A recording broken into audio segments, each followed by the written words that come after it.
Knowledge ഫാക്ടറിന്റെ പുതിയൊരു വീഡിയോയിലേക്ക് എല്ലാവർക്കും സ്വാഗതം. അപ്പോൾ നമ്മൾ ഇന്ന് ഈ ക്ലാസ്സിൽ നമ്മുടെ സിവിൽ എക്സൈസ് ഓഫീസറുമായിട്ട് ബന്ധപ്പെടുത്തിയിട്ടുള്ള സ്പെഷ്യൽ ടോപ്പിക്കിന്റെ 10ാമത്തെ ക്ലാസ് ആണ് ഡിസ്കസ് ചെയ്യാനായിട്ട് പോകുന്നത്. അപ്പോൾ ഈ ഒരു ക്ലാസ്സിൽ നമ്മൾ സെക്ഷൻസ് ഓഫ് കോമൺ ക്രൈം എന്ന് പറയുന്ന അബ്കാരി ആക്ടിലെ കുറ്റകൃത്യങ്ങളെ കുറിച്ചാണ് നമ്മൾ പഠിക്കാനായിട്ട് പോകുന്നത്. അപ്പോൾ നമ്മളെ സിവിൽ പോലീസ് ഓഫീസറിലും സബ് ഇൻസ്പെക്ടറിലും ഒക്കെ നമ്മൾ ഒരുപാട് സെക്ഷൻസ് പഠിച്ചില്ലേ, അതുപോലെ തന്നെ നമുക്ക് എക്സൈസ് ഓഫീസറിനകത്തും കുറച്ചധികം സെക്ഷൻസ് നമുക്ക് പഠിക്കാനുണ്ട്. അപ്പോൾ എന്തായാലും നമുക്ക് ചർച്ച ചെയ്യാം ഏതൊക്കെയാണ് പ്രധാനപ്പെട്ട സെക്ഷൻസ് എന്നൊക്കെയാണെന്ന് നമുക്കൊന്ന് ചർച്ച ചെയ്യാം. അപ്പോൾ ക്ലാസ്സിലേക്ക് കടക്കുന്നതിന് മുന്നേ നോളജ് ഫാക്ടറി പേസ് എന്ന് പറഞ്ഞൊരു ചാനൽ ആദ്യമായി കാണുന്ന ആരെങ്കിലും ഉണ്ടെങ്കിൽ ഇതുപോലുള്ള ക്ലാസ്സുകൾക്കും വീഡിയോസിനും അപ്ഡേറ്റുകൾക്കും വേണ്ടിയിട്ട് ചാനലൊന്ന് സബ്സ്ക്രൈബ് ചെയ്യുക, ബെൽ ബട്ടൺ കൂടി എനേബിൾ ചെയ്യാനായിട്ട് മറക്കരുത്. ക്ലാസ് കാണുന്ന എല്ലാവരുടെയും അഭിപ്രായം ഞാൻ കമന്റുകളായിട്ട് പ്രതീക്ഷിക്കുന്നു. അപ്പൊ നമുക്ക് സെക്ഷൻസ് ഓഫ് കോമൺ ക്രൈമിൽ ആദ്യമായിട്ട് പഠിക്കാനുള്ളത് സെക്ഷൻ 8 കുറിച്ചാണ്, അല്ലെങ്കിൽ സെക്ഷൻ 8 കുറിച്ചാണ്. നമുക്ക് നോക്കാം. ചാരായത്തിന്റെ നിർമ്മാണം, ഇറക്കുമതി, കയറ്റുമതി, കൈവശം വയ്ക്കൽ, സംഭരണം, വിൽപ്പന എന്നിവയുടെ നിരോധനത്തെ കുറിച്ച് പരാമർശിക്കുന്ന സെക്ഷനാണ് അബ്കാരി ആക്ടിലെ സെക്ഷൻ 8 എന്ന് പറയുന്നത്. ശ്രദ്ധിച്ചിരിക്കുക, എന്താണ്? ചാരായത്തിന്റെ നിർമ്മാണം, ഇറക്കുമതി, കയറ്റുമതി, കൈവശം വയ്ക്കൽ, സംഭരണം, വിൽപ്പന എന്നിവയുടെ നിരോധനത്തെക്കുറിച്ച് പരാമർശിക്കുന്ന സെക്ഷനാണ് എന്ത്? സെക്ഷൻ 8 കേട്ടോ. അപ്പൊ എന്തിൻ്റെയൊക്കെയാണ്? ചാരായത്തിന്റെ നിർമ്മാണം, ഇറക്കുമതി, കയറ്റുമതി, കൈവശം വയ്ക്കൽ തുടങ്ങിയ സംഭരണം, വിൽപ്പന തുടങ്ങിയവയുടെയൊക്കെ നിരോധനത്തെക്കുറിച്ച് പരാമർശിക്കുന്ന സെക്ഷൻ ഏതാണ് എന്ന് ചോദിച്ചാൽ അത് സെക്ഷൻ 8 ആണെന്ന് അറിഞ്ഞിരിക്കുക. അപ്പൊ നമുക്കടുത്ത് സെക്ഷൻ 8ൽ 1 എന്താണെന്ന് നോക്കാം. സെക്ഷൻ 8ൽ 1 ഒന്ന് നോക്കിയേ. അനുമതി കൂടാതെയുള്ള ചാരായ നിർമ്മാണം, ഇറക്കുമതി, കയറ്റുമതി, കടത്ത്, കൈവശം വയ്ക്കൽ, സംഭരണം, വിൽപ്പന, കുപ്പിയിലാക്കി വിൽപ്പന എന്നിവ നിരോധിച്ചിട്ടുള്ള വകുപ്പാണ് സെക്ഷൻ 8ൽ 1. ഓക്കെ ആണോ? അപ്പൊ 8 എന്താണെന്ന് പറഞ്ഞു? ചാരായത്തിന്റെ നിർമ്മാണം, ഇറക്കുമതി, കയറ്റുമതി, കൈവശം വയ്ക്കൽ, സംഭരണം, വിൽപ്പന എന്നിവയുടെ നിരോധനത്തെക്കുറിച്ച് സംസാരിക്കുന്ന അല്ലെങ്കിൽ പരാമർശിക്കുന്നതാണ് എന്നുണ്ടെങ്കിൽ അതെന്താണ്? സെക്ഷൻ 8 ആണ്. എന്നാൽ അനുമതി ഇല്ലാതെയുള്ള ചാരായ നിർമ്മാണവും അതിന്റെ കയറ്റുമതി, ഇറക്കുമതി തുടങ്ങിയ കാര്യങ്ങളെ കുറിച്ചുള്ള വകുപ്പാണ് എന്നുണ്ടെങ്കിൽ അതെന്താണ്? അത് സെക്ഷൻ 8ൽ 1 ആണ് എന്നുള്ള കാര്യം ഒന്ന് അറിഞ്ഞിരിക്കുക. ഓക്കെ അല്ലേ? അപ്പൊ നമുക്ക് സെക്ഷൻ 8ൽ 2 എന്താണെന്ന് നോക്കാം. സെക്ഷൻ 8ൽ 1 നിബന്ധനകൾ ലംഘിച്ചാലുള്ള ശിക്ഷയെക്കുറിച്ച് പരാമർശിക്കുന്ന വകുപ്പാണ് എന്ത്? സെക്ഷൻ 8ൽ 2. അപ്പോൾ സെക്ഷൻ 8ൽ 1 നമ്മൾ എന്ത് പറഞ്ഞു? അനുമതി ഇല്ലാതെയുള്ള ചാരായ നിർമ്മാണവും ഇറക്കുമതിയും കയറ്റുമതിയൊക്കെ ആണ് എന്നുണ്ടെങ്കിൽ അത് സെക്ഷൻ 8ൽ 1 ആണ്. എന്നാൽ സെക്ഷൻ 8ൽ 2 എന്താണെന്ന് പറയണം. സെക്ഷൻ 8ൽ 2 എന്താണെന്ന് ചോദിച്ചാൽ അത് 8ൽ 1 നിബന്ധനകൾ ലംഘിച്ചാലുള്ള ശിക്ഷകളെ കുറിച്ച് പരാമർശിക്കുന്ന അല്ലെങ്കിൽ പ്രതിപാദിക്കുന്ന സെക്ഷൻ ആണ് എന്നുണ്ടെങ്കിൽ അത് സെക്ഷൻ 8ൽ 2 ആണെന്ന് അറിഞ്ഞിരിക്കുക. ഈ സെക്ഷൻ 8ൽ 2ന്റെ ശിക്ഷകൾ വളരെ സില്ലി ആയിട്ട് തള്ളിക്കളയുന്നതാണ്. പക്ഷേ അത് വളരെ ഇമ്പോർട്ടൻ്റ് ആണ് കേട്ടോ. കാര്യം ഈ പറയുന്ന സെക്ഷൻ 8ൽ 2ന്റെ ശിക്ഷ എന്ന് പറയുന്നത് 10 വർഷം വരെ ആകാവുന്ന തടവും 1 ലക്ഷം രൂപ പിഴയുമാണ്. ഇതൊരു നോൺ ബെയിലബിൾ ഒഫൻസ് ആണ് എന്നുള്ള കാര്യം ശ്രദ്ധിക്കുന്നതാണ്. ഇതൊരു നോൺ ബെയിലബിൾ ഒഫൻസ് ആണ് കേട്ടോ. അപ്പൊ നമ്മൾ ഈ പറഞ്ഞ സെക്ഷൻ 8ൽ 2ന്റെ കേസാണ് നമ്മൾ പറഞ്ഞത്. എന്താണത്? സെക്ഷൻ 8ൽ 1 നിബന്ധനകൾ ലംഘിച്ചാലുള്ള ശിക്ഷയെക്കുറിച്ച് പരാമർശിക്കുന്നതാണ് എന്നുണ്ടെങ്കിൽ അത് സെക്ഷൻ 8ൽ 2 ആണ്. ഈ പറയുന്ന സെക്ഷൻ 8ൽ 2ന്റെ ശിക്ഷ എന്താണെന്ന് പറഞ്ഞു? 10 വർഷം വരെ ആകാവുന്ന തടവും 1 ലക്ഷം രൂപ പിഴയുമാണ്. അതുകൊണ്ട് തന്നെ ഇതെന്താണിത്? ഇത്രയും വലിയ ശിക്ഷയിലെ കൊടുക്കുന്നത് സ്വാഭാവികമായിട്ടും എന്തായിരിക്കും? നോൺ ബെയിലബിൾ ആയിട്ടുള്ള ഒഫൻസ് ആയിരിക്കും, അല്ലെങ്കിൽ ജാമ്യം ലഭിക്കാൻ പറ്റാത്ത അല്ലെങ്കിൽ ജാമ്യം കിട്ടാത്ത കുറ്റകൃത്യമാണ് സെക്ഷൻ 8ൽ 2 എന്ന് പറയുന്നത്. അപ്പോൾ അനുമതി ഇല്ലാതെയുള്ള ചാരായ നിർമ്മാണവും ഇറക്കുമതിയും കയറ്റുമതിയും കുപ്പിയിലാക്കി വിൽക്കലും ഒക്കെ എന്താണ്? അത് 10 വർഷം വരെ ആകാവുന്ന തടവ് ശിക്ഷ ലഭിക്കുന്ന, കൂടാതെ 1 ലക്ഷം രൂപയും കൂടി ലഭിക്കാവുന്ന ശിക്ഷയാണ് അല്ലെ. അത് നോൺ ബെയിലബിൾ ഒഫൻസ് ആണ്, ജാമ്യം കിട്ടത്തില്ല. അടുത്ത് നമുക്ക് നോക്കേണ്ടത് സെക്ഷൻ 12ന്റെ കേസാണ് കേട്ടോ. കാര്യം നമ്മളിവിടെ 8ൽ 2 വരെ നമുക്ക് പഠിപ്പിച്ച് ഇനി നമുക്ക് നോക്കേണ്ടത് സെക്ഷൻ 12C കേസാണ്. അപ്പൊ സെക്ഷൻ 12C കാര്യം നോക്കുകയാണെന്നുണ്ടെങ്കിൽ ഒരു വ്യക്തിയും മദ്യവിൽപ്പനയ്ക്ക് ഉപയോഗിക്കുന്ന ഏതെങ്കിലും ലേബൽ അല്ലെങ്കിൽ സുരക്ഷാ സ്റ്റിക്കർ വ്യാജമായി നിർമ്മിക്കാൻ പാടുള്ളതല്ല. അപ്പൊ വേറൊന്നുമല്ല, നിങ്ങൾ മധുരരാജ സിനിമ കണ്ടു കാണും. മധുരരാജ സിനിമയിൽ എന്താണ് ചെയ്യുന്നത്? അതിലെ വില്ലൻ എന്ത് ചെയ്യുന്നു? ആ ഡ്യൂപ്ലിക്കേറ്റ് ആയിട്ടുള്ള മദ്യം ഉണ്ടാക്കി അതിൽ ഗവൺമെന്റിന്റെ തന്നെ ഡ്യൂപ്ലിക്കേറ്റ് ആയിട്ടുള്ള സ്റ്റിക്കറൊക്കെ പതിപ്പിച്ച് കൊടുക്കുകയാണല്ലേ. നമ്മുടെ പുലിമുരുകനിലെ ഡാഡി ഗിരിജയാണ് ആ പരിപാടി ചെയ്യുന്നത്. അപ്പോൾ അങ്ങനെ ചെയ്യുന്ന ഈ പരിപാടി എന്ന് പറയുന്ന സംഭവം എന്താണ്? നമ്മുടെ അബ്കാരി ആക്ടിലെ സെക്ഷൻ 12C പ്രകാരം അത് കുറ്റകൃത്യമാണെന്നാണ് കേട്ടോ. അപ്പോൾ അതിൻ്റെ ശിക്ഷ എന്താണെന്ന് അറിയാമോ? 5 വർഷം വരെ ആകാവുന്ന തടവോ 1 ലക്ഷം രൂപ വരെ ആകാവുന്ന പിഴയോ അല്ലെങ്കിൽ രണ്ടും കൂടിയാണ്. അപ്പോൾ ഇത് ഒരു നോൺ ബെയിലബിൾ ഒഫൻസ് ആണ് എന്നുള്ള കാര്യം കൂടി അറിഞ്ഞിരിക്കുക. എന്താണ്? അപ്പോൾ സെക്ഷൻ 12C പറയുന്നത് എന്താണ്? ഒരു വ്യക്തിയും എന്ത് ചെയ്യാൻ പാടില്ല?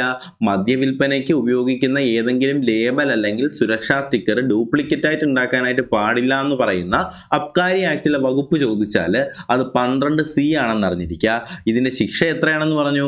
5 വർഷം വരെ ആകാവുന്ന തടവോ അല്ലാന്നുണ്ടെങ്കിൽ എന്താണ് 1 ലക്ഷം രൂപ വരെ ആകാവുന്ന പിഴയോ അല്ലെങ്കിൽ രണ്ടും കൂടി ഒരുമിച്ച് നൽകാവുന്ന ശിക്ഷയാണ് ഈ പറയുന്ന അബ്കാരി ആക്ടിലെ സെക്ഷൻ 12C എന്ന് പറയുന്നത്. അപ്പോൾ ഒരു പ്രധാനപ്പെട്ട കാര്യം പറയാനുണ്ട്. നമ്മൾ ഈ പറയുന്ന സിവിൽ എക്സൈസ് ഓഫീസറിൻ്റെ ഈ എടുക്കുന്ന ക്ലാസ്സുകളുടെ നോട്ടും മെറ്റീരിയലും ഒക്കെ നിങ്ങൾക്ക് ആവശ്യമുണ്ടെന്നുണ്ടെങ്കിൽ നിങ്ങൾക്ക് ഇനിയും നമ്മുടെ ഗ്രൂപ്പിലേക്ക് ജോയിൻ ചെയ്യാം. ഇപ്പോൾ തന്നെ 2000-ന് മേലെയുള്ള ഒരുപാട് മെമ്പേഴ്സ് നമ്മുടെ ക്ലാസ്സിലേക്ക് ജോയിൻ ചെയ്യുന്നുണ്ട്. അപ്പോൾ ഈ ക്ലാസ്സിലേക്ക് ജോയിൻ ചെയ്താൽ നിങ്ങൾക്ക് എക്സൈസ് ഓഫീസറിൻ്റെ 1ാമത്തെ ക്ലാസ് തൊട്ട് ഇപ്പോൾ ഉള്ള 10ാമത്തെ ക്ലാസ് വരെയുള്ള സകല എന്നുവെച്ചാൽ തുടക്കം തൊട്ടുള്ള എല്ലാ ക്ലാസ്സുകളുടെ നോട്ട്സ് നിങ്ങൾക്ക് അതിനകത്ത് അവൈലബിൾ ആയിരിക്കും. പിന്നെ നമ്മൾ എക്സാമുമായിട്ട് അടുപ്പിച്ചിട്ട് വരുന്ന മോഡൽ എക്സാംസ്, എക്സൈസ് ഓഫീസറിൻ്റെ സ്പെഷ്യൽ ടോപ്പിക്കിൻ്റെ മോക്ക് ടെസ്റ്റുകൾ ഒക്കെ നിങ്ങൾക്ക് ഇതിൻ്റെ PDF-കളായിട്ട് നമ്മുടെ ടെലിഗ്രാം ചാനലിൽ അവൈലബിൾ ആയിരിക്കും. അപ്പോൾ ജോയിൻ ചെയ്യാൻ വേണ്ടിയിട്ട് ചെറിയൊരു ഫീസ് മാത്രമേ ഉള്ളൂ. 100 രൂപ മാത്രമേ എക്സൈസ് ഓഫീസറിൻ്റെ ഫീസായിട്ട് വരുന്നുള്ളൂ. അപ്പോൾ 100 രൂപ നിങ്ങൾ എന്ത് ചെയ്യുക? താഴെ കൊടുത്തിട്ടുള്ള നമ്പറിലേക്ക് 9961169272 എന്ന് പറയുന്ന നമ്പറിലേക്ക് പേയ്മെൻറ്റ് ചെയ്യുക. പേയ്മെൻറ്റ് ചെയ്തിട്ട് ഇതേ നമ്പറിലേക്ക് തന്നെ സ്ക്രീൻഷോട്ട് അയക്കുക. സ്ക്രീൻഷോട്ട് അയക്കുമ്പോഴത്തേക്കും വാട്സപ്പിലേക്ക് ഇതേ നമ്പറിലേക്കാണ് സ്ക്രീൻഷോട്ട് അയക്കേണ്ടത്. സ്ക്രീൻഷോട്ട് അയക്കുമ്പോൾ എക്സൈസ് എന്നുകൂടി ടൈപ്പ് ചെയ്തിട്ട് സ്ക്രീൻഷോട്ട് അയക്കുക. ഓക്കെ, ഈ നമ്പറിലേക്ക് വിളിക്കേണ്ട ഒരു ആവശ്യമില്ല. നിങ്ങൾ എന്ത് ചെയ്യും? ഡയറക്റ്റ് ആയിട്ട് തന്നെ ഗ്രൂപ്പിലേക്ക് ആഡ് ചെയ്യുന്നതായിരിക്കും. ഓക്കെ, അപ്പോൾ എന്തായാലും മാക്സിമം നമ്മുടെ ക്ലാസ് കാണുന്ന എല്ലാവരും ഈ ഒരു കോഴ്സിലേക്ക് ജോയിൻ ചെയ്യുക. ജോയിൻ ചെയ്താൽ ആ മെറ്റീരിയൽസ് നിങ്ങൾക്ക് യൂസ്ഫുൾ ആയിരിക്കും. ഫൈനൽ റൗണ്ട് റിവിഷനൊക്കെ ഏറ്റവും കൂടുതൽ യൂസ്ഫുൾ ആയിരിക്കും. ഓക്കെ, അപ്പോൾ നമുക്ക് എന്തായാലും ബാക്കി കാര്യത്തിലേക്ക് കിടക്കാം. ബാക്കി സെക്ഷൻസ് നമുക്ക് പഠിക്കാം. നമ്മൾ പറഞ്ഞു നിർത്തിയത് സെക്ഷൻ 12C-യുടെ കേസാണ്. അടുത്ത് നമുക്ക് നോക്കേണ്ടത് സെക്ഷൻ 13 ആണ്. 13-ൽ എന്താണ് പറയുന്നത്? സർക്കാർ അനുവദിച്ച അളവിൽ കൂടുതൽ മദ്യമോ ലഹരി മരുന്നോ കൈവശം വയ്ക്കുന്നത് നിരോധിച്ചിട്ടുള്ള വകുപ്പാണ് സെക്ഷൻ 13. എന്താണ്? സർക്കാർ ഒരു അനുവദനീയമായ അളവുണ്ട് സർക്കാരിന്. ആ അനുവദനീയമായ അളവിന് മേലെ എന്താണ് മദ്യമോ ലഹരി മരുന്നോ കൈവശം വയ്ക്കുന്നത് നിരോധിച്ചിട്ടുള്ള വകുപ്പാണ് എന്ത്? സെക്ഷൻ 13 എന്ന് പറയുന്നത്. അപ്പോൾ ഇതിന് ശിക്ഷ അഥവാ നമ്മൾ സർക്കാരിൻ്റെ ഈ പറയുന്ന ക്വാണ്ടിറ്റിക്ക് മേലെ നമ്മൾ എന്തെങ്കിലുമൊക്കെ കീപ്പ് ചെയ്യുകയാണെന്നുണ്ടെങ്കിൽ, ലഹരി മരുന്നോ മദ്യമോ ഒക്കെ കീപ്പ് ചെയ്യുകയാണെന്നുണ്ടെങ്കിൽ ശിക്ഷ എന്താണെന്ന് അറിയാമോ? 5000 രൂപ വരെ ആകാവുന്ന തടവോ അല്ലെങ്കിൽ പിഴയോ അല്ലെങ്കിൽ 2 വർഷം വരെ ആകാവുന്ന തടവോ ആണ്. ഇതെന്താണ്? ബെയിലബിൾ ഒഫൻസ് ആണ്. ജാമ്യം കിട്ടുന്ന വകുപ്പാണ് കേട്ടോ. അപ്പോൾ സെക്ഷൻ 13-ന്റെ കേസ് എന്താണെന്ന് നമ്മൾ പറഞ്ഞു. സെക്ഷൻ 13-ൽ പറയുന്നത് സർക്കാർ ഒരു അനുവദനീയമായ അളവ് സർക്കാരിനുണ്ട്. ഈ പറയുന്ന അനുവദനീയമായ അളവിന് മേലെ ഒരാൾ എന്ത് ചെയ്യുകയാണ്? മദ്യം കീപ്പ് ചെയ്യുകയാണ് അല്ലെങ്കിൽ മദ്യം സൂക്ഷിക്കുകയാണ്, ലഹരി മരുന്നുകൾ സൂക്ഷിക്കുകയാണ് എന്നുണ്ടെങ്കിൽ അതിന് സർക്കാരിന് ചെയ്യാൻ പറ്റുന്ന അല്ലെങ്കിൽ സർക്കാരിന് അല്ലെങ്കിൽ നമ്മുടെ എക്സൈസ് വകുപ്പിന് കേസ് എടുക്കാൻ പറ്റും. അങ്ങനെയുള്ള സെക്ഷനെ കുറിച്ച് പറയുന്നതാണ് സെക്ഷൻ 13 എന്ന് പറയുന്നത്. അപ്പോൾ ഈ സെക്ഷൻ 13-ന്റെ ശിക്ഷ എന്താണെന്ന് നമ്മൾ പറഞ്ഞിട്ടുണ്ടായിരുന്നു. 5000 രൂപ വരെ ആകാവുന്ന പിഴയോ അല്ലെങ്കിൽ 2 വർഷം വരെ ആകാവുന്ന തടവോ അല്ലെങ്കിൽ രണ്ടും കൂടി ഒരുമിച്ചോ കിട്ടുന്നതാണ്.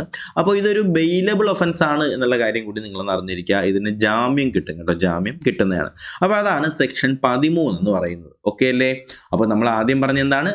സെക്ഷൻ 8 പറഞ്ഞു ചാരായത്തിൻ്റെ നിർമ്മാണം, ഇറക്കുമതി, കയറ്റുമതി, കൈവശം വയ്ക്കൽ എന്നിവയെക്കുറിച്ചുള്ളതാണ് സെക്ഷൻ 8. 8-1 എന്ത് പറഞ്ഞു? അനുമതി ഇല്ലാതെയുള്ള ചാരായത്തിൻ്റെ ഇറക്കുമതിയും കയറ്റുമതിയും കൈവശം വയ്ക്കലും കുപ്പിയിലാക്കലും ഒക്കെയാണ് 8-1. അതുപോലെ തന്നെ 8-2 എന്താണെന്ന് നമ്മൾ പറഞ്ഞു. 8-2 സെക്ഷൻ 1-ലെ നിബന്ധനകൾ ലംഘിച്ചാൽ അതിനുള്ള ശിക്ഷയെക്കുറിച്ച് പറയുന്നതാണ് സെക്ഷൻ 8-2. ഇത് നോൺ ബെയിലബിൾ ഒഫൻസ് ആണ്. 10 വർഷം വരെ ആകാവുന്ന തടവും 1 ലക്ഷം രൂപ പിഴയുമാണ് ഇതിൻ്റെ ശിക്ഷയായിട്ട് വരുന്നത്. കൂടാതെ 12C നമ്മൾ ഡിസ്കസ് ചെയ്തു. സെക്ഷൻ 12C പ്രകാരം ഒരു വ്യക്തിയും എന്ത് ചെയ്യാൻ പാടില്ല? മദ്യവിൽപ്പനയ്ക്ക് ഉപയോഗിക്കുന്ന ഏതെങ്കിലും ലേബൽ അല്ലെങ്കിൽ സുരക്ഷാ സ്റ്റിക്കർ വ്യാജമായി ഉണ്ടാക്കാനായിട്ട് പാടില്ല. അതൊരു നോൺ ബെയിലബിൾ ഒഫൻസ് ആണ്. ജാമ്യം കിട്ടത്തില്ല. 5 വർഷം വരെ ആവുന്ന തടവോ അല്ലാന്നുണ്ടെങ്കിൽ 1 ലക്ഷം രൂപ വരെ പിഴയോ കിട്ടുന്ന ഒരു നോൺ ബെയിലബിൾ ഒഫൻസ് ആണ് എന്ത്? 12C എന്ന് പറഞ്ഞു. 13-ന്റെ കേസ് നമ്മൾ പറഞ്ഞു. സർക്കാർ അനുവദിച്ചിട്ടുള്ള അനുവദനീയമായ അളവിന് മേലെ എന്ത് ചെയ്യാൻ പാടില്ല? മദ്യമോ ലഹരി മരുന്നുകളോ കൈവശം വയ്ക്കുന്നത് നിരോധിച്ചിട്ടുള്ള വകുപ്പാണ് എന്നുണ്ടെങ്കിൽ അത് സെക്ഷൻ 13 ആണെന്ന് പറഞ്ഞു. അതിന് ശിക്ഷ ഞാൻ പറഞ്ഞിട്ടുണ്ടായിരുന്നു. 5000 രൂപ വരെ ആവുന്ന പിഴയോ അല്ലെങ്കിൽ 2 വർഷം വരെ ആവുന്ന തടവോ. ഇതൊരു ബെയിലബിൾ ഒഫൻസ് ആണ്. ജാമ്യം കിട്ടുന്ന വകുപ്പാണ്. അടുത്ത 13-1 എന്താണെന്നാണ് നമുക്ക് നോക്കേണ്ടത്. സ്വന്തം ആവശ്യത്തിന് വേണ്ടി മദ്യമോ ലഹരി മരുന്നുകളോ കൈവശം വയ്ക്കുന്നതിന് അനുവദിച്ചിട്ടുള്ള ലൈസൻസ് ഫീസ് ഈടാക്കുവാൻ പാടുള്ളതല്ല എന്നാണ് പറയുന്നത്. എന്താണ്? സ്വന്തം ആവശ്യത്തിന് വേണ്ടി മദ്യമോ ലഹരി മരുന്നുകളോ കൈവശം വയ്ക്കുന്നതിന് അനുവദിച്ചിട്ടുള്ള ലൈസൻസിന് ഫീസ് ഈടാക്കാൻ പാടുള്ളതല്ല എന്ന് പറയുന്നതാണ് സെക്ഷൻ 13-1. ശ്രദ്ധിക്കുക, അത് സ്വന്തം ആവശ്യത്തിന് വേണ്ടിയാണ് കേട്ടോ. എങ്ങനെയാണ്? സ്വന്തം ആവശ്യത്തിന് വേണ്ടി മദ്യമോ ലഹരി മരുന്നുകളോ കൈവശം വയ്ക്കുന്നതിന് എന്ത് ചെയ്യാൻ പാടില്ല? അനുവദിച്ചിട്ടുള്ള ലൈസൻസിന് ഫീസ് ഈടാക്കാൻ പാടുള്ളതല്ല എന്ന് പറയുന്നതാണ് ഈ പറയുന്ന സെക്ഷൻ 13-1. ഓക്കെ, അപ്പോൾ ലൈസൻസും സ്വന്തം ആവശ്യത്തിന് വേണ്ടിയിട്ടുള്ളതാണ്. അതിന് വേണ്ടിയിട്ടുള്ള ലഹരി മരുന്നുകളും മദ്യമോ ഒക്കെ കൈവശം വയ്ക്കുന്നതിന് ഫീസ് അല്ലെങ്കിൽ അനുവദിച്ചിട്ടുള്ള ലൈസൻസ് ഫീസ് എന്നിവയൊന്നും ഈടാക്കാനായിട്ട് പാടില്ല എന്നാണ് പറയുന്നത് സെക്ഷൻ 13-1. അടുത്ത് നമുക്ക് നോക്കേണ്ടത് 13-2 എന്താണെന്നുള്ളതാണ്. വിദേശ മദ്യം കൈവശം വയ്ക്കുന്നതിനെ കുറിച്ച് പ്രതിപാദിക്കുന്ന വകുപ്പാണ് 13-2. എങ്ങനെയാണ്? വിദേശ മദ്യം കൈവശം വയ്ക്കുന്നതിനെ കുറിച്ച് പ്രതിപാദിക്കുന്ന വകുപ്പാണ് 13-2. അപ്പോൾ ഇത് നിങ്ങൾ തീർച്ചയായിട്ടും ആ PDF നിങ്ങൾ ഡൗൺലോഡ് ചെയ്തിട്ട് PDF നിങ്ങളെ ഉപയോഗിച്ച് കോഴ്സ് ജോയിൻ ചെയ്ത് PDF നിങ്ങൾ യൂസ് ചെയ്താലേ നിങ്ങൾക്കത് വ്യക്തമായിട്ട് മനസ്സിലാവത്തുള്ളൂ. നിങ്ങൾ 1-2 തവണ ക്ലാസ് കേട്ട ശേഷം PDF റിപ്പീറ്റ് ആയിട്ട് വായിക്കുക, നിങ്ങൾക്കത് യൂസ്ഫുൾ ആയിരിക്കും. അപ്പോൾ 13-2 എന്താണ് പറയുന്നത്? വിദേശ മദ്യം കൈവശം വയ്ക്കുന്നതിനെ കുറിച്ചുള്ള വകുപ്പാണെന്ത്? അത് 13-2 ആണെന്നുള്ള കാര്യം അറിഞ്ഞിരിക്കുക. അടുത്ത് നമുക്ക് നോക്കേണ്ടത് 13A എന്ന് പറഞ്ഞാൽ എന്താണ്? സെക്ഷൻ 13A മദ്യമോ മയക്കുമരുന്നോ കൈവശം വയ്ക്കുന്നതിന് നിരോധിക്കുന്നതിനുള്ള സർക്കാരിന്റെ അധികാരത്തെക്കുറിച്ച് പ്രതിപാദിക്കുന്നതാണ് 13A. വളരെ ഇമ്പോർട്ടൻ്റ് ആണ്. മദ്യമോ മയക്കുമരുന്നോ കൈവശം വയ്ക്കുന്നത് നിരോധിക്കുന്നതിനുള്ള സർക്കാരിന്റെ അധികാരത്തെക്കുറിച്ച് പ്രതിപാദിക്കുന്ന സെക്ഷനാണ് സെക്ഷൻ 13A. മദ്യമോ മയക്കുമരുന്നോ കൈവശം വയ്ക്കുന്നതിനുള്ള അധികാരം സർക്കാരിന് എന്ത് ചെയ്യാൻ പറ്റും? അത് നിരോധിക്കാനുള്ള അധികാരത്തെക്കുറിച്ച് പ്രതിപാദിക്കുന്നതാണ് സെക്ഷൻ 13A എന്ന് പറയുന്നത്. കൂടാതെ സർക്കാർ വിജ്ഞാപനം വഴി സംസ്ഥാനത്തൊട്ടാകെ അല്ലെങ്കിൽ ഏതെങ്കിലും പ്രാദേശിക പ്രദേശത്ത് ഏതെങ്കിലും വ്യക്തികളോ മദ്യമോ ലഹരി മരുന്നുകളോ കൈവശം വയ്ക്കുന്നത് പൂർണ്ണമായോ അല്ലെങ്കിൽ നിബന്ധനകൾക്ക് വിധേയമായോ നിരോധിക്കാൻ സർക്കാരിന് അധികാരമുണ്ട്. അപ്പോൾ ഇതാണ് നമ്മുടെ അയ്യപ്പൻ കോശി ആ ഒരു സിനിമയ്ക്കകത്ത് നമുക്ക് കാണാൻ കഴിയുന്നത്. ഇതാണ് അല്ലേ കാര്യം. അതിനകത്ത് കാണുന്നുണ്ട്, കോശിക്ക് ഒരു തുള്ളി മദ്യം അവനവൻ്റെ വീട്ടിലിരുന്ന് കുടിക്കാനുള്ള ഒരു അവകാശം ആ ഒരു സിനിമയ്ക്കകത്ത് നഷ്ടപ്പെടുകയാണ്. അപ്പോൾ അങ്ങനെയുള്ള ഒരു സിറ്റുവേഷൻ നമ്മുടെ സർക്കാരിന് അല്ലെങ്കിൽ നമ്മുടെ സർക്കാരിന് അങ്ങനെയുള്ളൊരു സിറ്റുവേഷനിലേക്ക് കൂടി കൊണ്ടെത്തിക്കാനുള്ള അധികാരം ആർക്കുണ്ട്? ഈ പറയുന്ന സർക്കാരിന് വിജ്ഞാപനം വഴി പുറപ്പെടുവിക്കാനുള്ള അധികാരമുണ്ട് എന്നാണ് സെക്ഷൻ 13A പറയുന്നത്. ഒന്നും കൂടി ഞാൻ ക്ലിയർ ആക്കി തരാം. എന്താണ് 13 പറയുന്നത്? എന്താണ്? മദ്യമോ മയക്കുമരുന്നോ അല്ലെങ്കിൽ ലഹരി പദാർത്ഥങ്ങളോ കൈവശം വയ്ക്കുന്നതിന് സർക്കാർ അധികാരത്തെക്കുറിച്ച് അല്ലെങ്കിൽ അത് നിരോധിക്കുന്നതിനുള്ള സർക്കാരിന്റെ അധികാരത്തെക്കുറിച്ച് പറയുന്ന 13A ആണ്.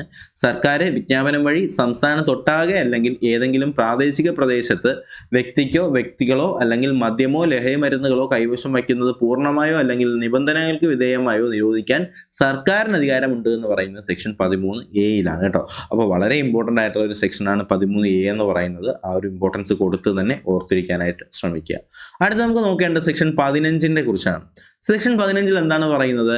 ലൈസൻസ് ഇല്ലാതെ കള്ള് ഒഴികെയുള്ള മദ്യമോ ലഹരി മരുന്നുകളോ വിൽക്കാൻ പാടില്ല എന്ന് പരാമർശിക്കുന്ന വകുപ്പാണ് സെക്ഷൻ 15. എങ്ങനെയാണ്? ലൈസൻസ് ഇല്ലാതെ കള്ളൊഴികെയുള്ള മദ്യമോ ലഹരി പദാർത്ഥങ്ങളോ വിൽക്കാനായിട്ട് പാടില്ല എന്ന് പരാമർശിക്കുന്ന, ലൈസൻസ് ഇല്ലാതെ കള്ളൊഴികെ ബാക്കി ഒരു ലഹരി പദാർത്ഥവും വിൽക്കാൻ പാടില്ല എന്ന് പറയുന്നത് സെക്ഷൻ 15 കേട്ടോ. ലൈസൻസ് ഇല്ലാതെ കള്ളൊഴികെയുള്ള മദ്യമോ ലഹരി മരുന്നുകളോ വിൽക്കാനായി പാടില്ല എന്ന് പറയുന്നത് സെക്ഷൻ 15 അറിഞ്ഞിരിക്കുക.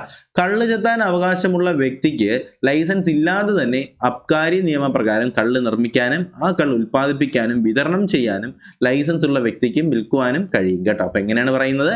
കള്ള് ചെത്താൻ അവകാശമുള്ള വ്യക്തിക്ക് ലൈസൻസ് ഇല്ലാതെ തന്നെ എന്ത് ചെയ്യാനായിട്ട് കഴിയും? കള്ള് നിർമ്മിക്കാനും കള്ള് ഉൽപ്പാദിപ്പിക്കാനും കള്ള് വിതരണം ചെയ്യാനും കഴിയും. എന്നാൽ ലൈസൻസ് ഉള്ള വ്യക്തിക്ക് അത് വിൽക്കാനും കഴിയും. ഓക്കെ, അപ്പോൾ വിൽക്കുന്നതിന് എന്ത് വേണം? ലൈസൻസ് വേണം. പക്ഷേ കള്ള് നിർമ്മിക്കാനും ഉൽപ്പാദിപ്പിക്കാനും വിതരണം ചെയ്യാനും എന്ത് വേണ്ട? ലൈസൻസ് വേണ്ട കേട്ടോ. അപ്പോൾ കള്ള് ചെത്താൻ അവകാശമുള്ള വ്യക്തിക്കാണെങ്കിൽ ലൈസൻസ് ഇല്ലാതെ തന്നെ എന്ത് ചെയ്യാം? അബ്കാരി നിയമപ്രകാരം കള്ള് നിർമ്മിക്കാനും ഉൽപ്പാദിപ്പിക്കാനും വിതരണം ചെയ്യാനും ഒക്കെ പറ്റും. ലൈസൻസ് ഉള്ള വ്യക്തിക്ക് അത് വിൽക്കുവാനും സാധിക്കും. ഓക്കെ, അതുപോലെ തന്നെ ഒരു വ്യക്തി തന്റെ സ്വകാര്യ ആവശ്യത്തിനായിട്ട് നിയമപരമായി വാങ്ങിയ വിദേശ മദ്യം വിൽക്കുന്നതിന് ഈ വകുപ്പുകളിലെ വ്യവസ്ഥകൾ ബാധകമല്ല എന്നാണ് പറയുന്നത്. എങ്ങനെയാണ്? ഒരു വ്യക്തി തന്റെ സ്വകാര്യ ആവശ്യത്തിനായിട്ട് നിയമപരമായി വാങ്ങിയ വിദേശ മദ്യം വിൽക്കുന്നതിന് ഈ നിയമത്തിലെ വകുപ്പുകൾ വ്യവസ്ഥ ബാധകമല്ല എന്ന് പറയുന്നുണ്ട്. അപ്പോൾ ഞാനിപ്പോൾ എൻ്റെ ആവശ്യത്തിന് വേണ്ടിയിട്ട് ഒരു 4-5 കുപ്പി ഫോറിൻ സാധനം വാങ്ങിച്ചു. അപ്പോൾ അതെനിക്ക് വേണമെങ്കിൽ വിൽക്കാം. അതെന്ത് ചെയ്യത്തില്ല, ഈ നിയമത്തിനകത്ത് ബാധകമല്ല. അപ്പോൾ അതാണ് പറയുന്നത്, ലൈസൻസ് ഇല്ലാതെ കള്ളൊഴികെയുള്ള മദ്യമോ ലഹരി പദാർത്ഥങ്ങളോ വിൽക്കാൻ പാടില്ല എന്ന് പറയുന്നത് എന്താണ്, സെക്ഷൻ 15-നകത്താണ് എന്നുള്ള കാര്യം ഒന്ന് ശ്രദ്ധിക്കുക. സെക്ഷൻ 15-നകത്താണ്. പിന്നെ നമ്മൾ അവസാനം പറഞ്ഞ പോയിന്റ്, ഒരു വ്യക്തി തൻ്റെ സ്വകാര്യ ആവശ്യത്തിനായിട്ട് നിയമപരമായിട്ട് വാങ്ങിയ വിദേശ മദ്യം വിൽക്കുന്നതിന് ഈ വകുപ്പുകളിലെ വ്യവസ്ഥകൾ എന്ത് ചെയ്യത്തില്ല, ബാധകമല്ല എന്നും ഇതിനകത്ത് വ്യക്തമായിട്ട് പറയുന്നുണ്ട്. അടുത്ത് നമുക്ക് നോക്കേണ്ടത് സെക്ഷൻ 15A എന്ന് പറഞ്ഞാൽ എന്താണ്. 23 വയസ്സിന് താഴെയുള്ള വ്യക്തികൾ മദ്യം ഉപയോഗിക്കുന്നത് നിരോധിച്ചിട്ടുള്ള വകുപ്പാണ് സെക്ഷൻ 15A. വളരെ ഇമ്പോർട്ടൻ്റ് ആയിട്ട് ചോദിക്കുന്ന റിപ്പീറ്റ് ആയിട്ടുള്ള ഒരു ക്വസ്റ്റ്യൻ ആണിത്.